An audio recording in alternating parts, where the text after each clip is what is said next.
السلام علیکم ورحمۃ اللہ وبرکاتہ۔ ناظرین، آج کی اس ویڈیو میں حضرت تھانوی رحمۃ اللہ علیہ کا ایک ایمان افروز واقعہ ذکر کرنے والا ہوں۔ حضرت تھانوی رحمۃ اللہ علیہ کے ایک مرید تھے جن کو آپ نے خلافت بھی عطا فرمائی تھی اور ان کو بیعت اور تلقین کی اجازت دے دی تھی۔ ایک مرتبہ وہ سفر کر کے حضرت والا کی خدمت میں تشریف لائے۔ ان کے ساتھ ان کا بچہ بھی تھا۔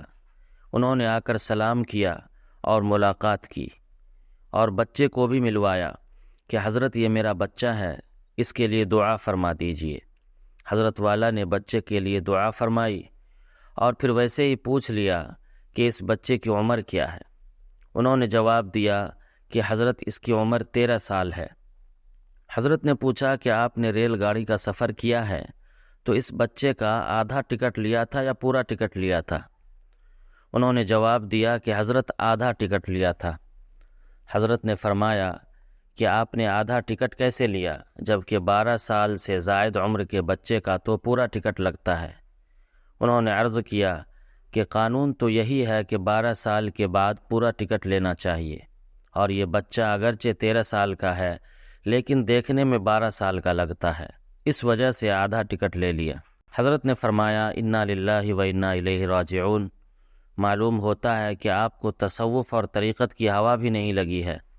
آپ کو ابھی تک اس بات کا احساس اور ادراک نہیں کہ بچے کا جو سفر آپ نے کرایا یہ حرام کرایا ہے، جبکہ قانون یہ ہے کہ 12 سال سے زائد عمر کے بچے کا ٹکٹ پورا لگتا ہے، اور آپ نے آدھا ٹکٹ لیا تو اس کا مطلب یہ ہے کہ آپ نے ریلوے کے آدھے ٹکٹ کے پیسے غصب کر لیے اور آپ نے چوری کر لی، اور جو شخص چوری اور غصب کرے ایسا شخص تصوف اور طریقت میں کوئی مقام نہیں رکھ سکتا۔ لہٰذا آج سے آپ کی خلافت اور اجازت بیعت واپس لی جاتی ہے۔ چنانچہ اس بات پر ان کی خلافت سلب فرما لی گئی۔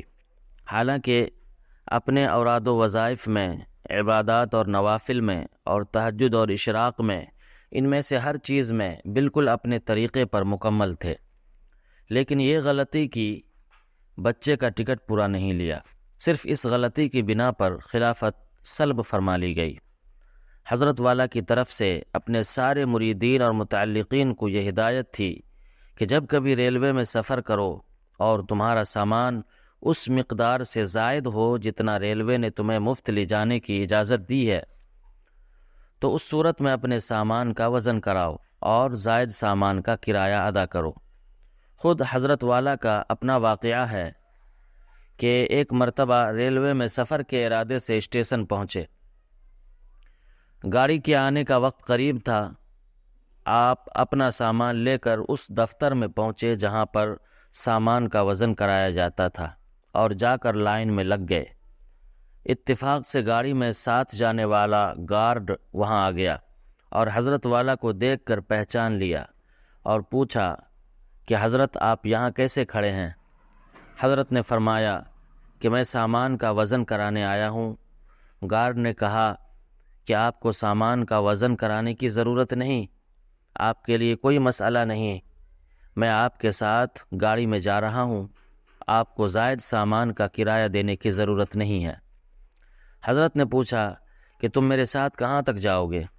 گارڈ نے کہا کہ فلاں اسٹیشن تک جاؤں گا۔ حضرت نے پوچھا کہ اس اسٹیشن کے بعد کیا ہوگا؟ گارڈ نے کہا اس اسٹیشن کے بعد دوسرا گارڈ آئے گا، میں اس کو بتا دوں گا کہ یہ حضرت کا سامان ہے، اس کے بارے میں کچھ پوچھ گچھ مت کرنا۔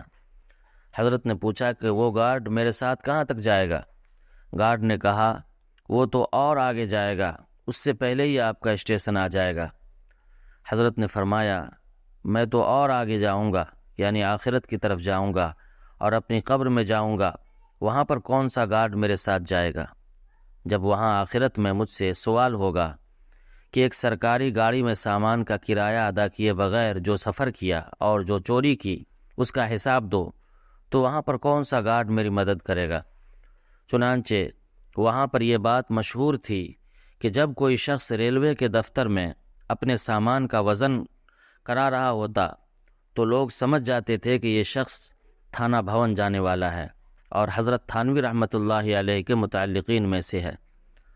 حضرت والا کی بہت سی باتیں لوگوں نے لے کر مشہور کر دیں، لیکن یہ پہلو کہ ایک پیسہ بھی شریعت کے خلاف کسی ذریعہ سے ہمارے پاس نہ آئے، یہ پہلو نظروں سے اوجھل ہو گیا۔ اللہ تعالی ہمیں اس واقعہ سے سبق حاصل کرنے کی توفیق عطا فرمائے، آمین یا رب العالمین۔ والسلام علیکم ورحمۃ اللہ وبرکاتہ۔